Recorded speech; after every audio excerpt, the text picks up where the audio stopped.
Let's go ahead and scaffold out some basic rooms that we can visit in the browser and see a slightly different layout to the one that we've got here. Then we'll build up each of the components as we go. Okay, so if we head over to our editor, the first thing we want to do is make out a model for these rooms. So let's create out a room with a migration, potentially a factory if we want to auto-generate them. Now that we've done that, let's go over to the create rooms table and let's just keep this really simple. So I'm going to go ahead and add in a name for this or a title. Go ahead and call it title. And let's add in a slug as well and make this unique that we can use in the roots. That's pretty much it for now, but obviously feel free to add more if you need to. Okay, let's go ahead and migrate our changes. And now we're going to create out a route which pretty much matches our dashboard. So let's head over to our web routes and find our dashboard route here. We're going to go ahead and create a controller for this. So we can copy everything down here. Let's go ahead and provide out the URL here. That's going to be room and room, which will use root model binding, but we'll pull in our slug as well. And then we're going to go ahead and swap this out for a controller. So let's create that controller out really quickly. We'll say make controller and let's say room show controller. Okay, great. So let's swap out this for room show controller.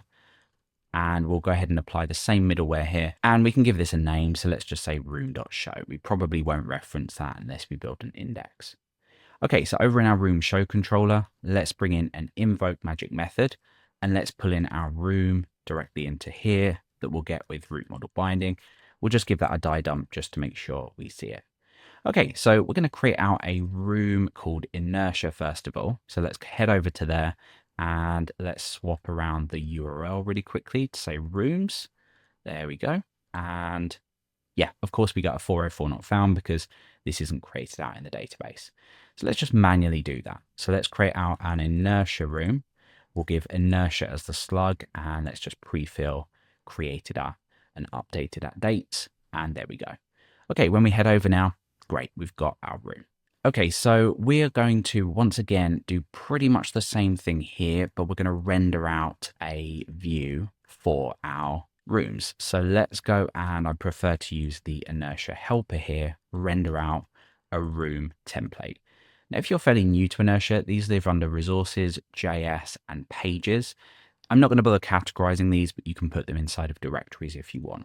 So let's just create out a view component here called room. And we're actually going to go ahead and copy over the dashboard.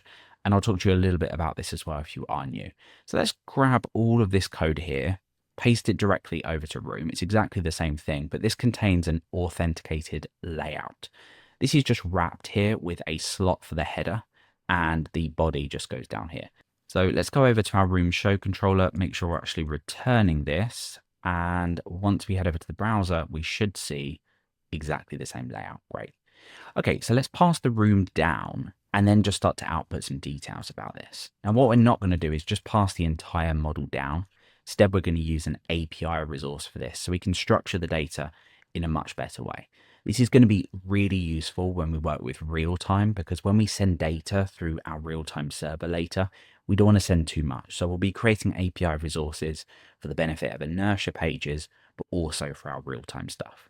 So let's start out with making out a resource and we're going to call this room resource. Now to use this, all we need to do is specify the room resource in here, make it out and pass in the model that we want to transform. If we head over to our room resource, we just want to return an array here with all of the data that we need. So typically we'd always output an ID. So let's reference this, which is now referencing that model, an ID. Let's output the title in here, this title. We're also going to need the slug as well because any subsequent requests we make, we're going to need the slug. And to be honest, that's pretty much it for now. So now that we've passed this down, what we can do over in our room is accept this in as a prop. Let's go ahead and use define props in view, and let's accept that room in, which is now going to be an object. And I'm just going to dump this on the page somewhere. So let's just dump this inside of here so we can see what the data looks like. Okay, there we go. We've got all of that data. Now, when we work with API resources, by default, these are wrapped in this data property.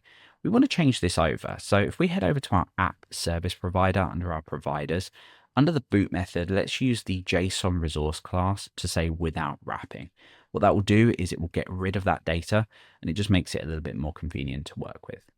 Okay, next goal is just to replace out this dashboard title. So if we come over to our room here, over in dashboard, we can just output room.title now, and that's going to change this over depending on the room that we're in. Okay, so we're getting the data passed down to here. What we're now going to do is just scaffold out a basic layout here for all of our stuff. So I'm going to grab all of this template here and move it over. This is going to be the users online section. This is going to be our messages section where we also have our text area. Now, this doesn't look great at the moment. So what we can do is we can apply a grid to this, and we can say grid cols 12, for example. What we can then do is go ahead and set the col span to 3 for the users online. And let's set the col span to 9 to make up 12 for the other section. And that will give us something like this. Now we want this spaced out a little bit with a gap. So let's set a gap of 6, and that's just going to space these out nicely. And now we have 2 sections here. Obviously this one for the messages and this one for the users online.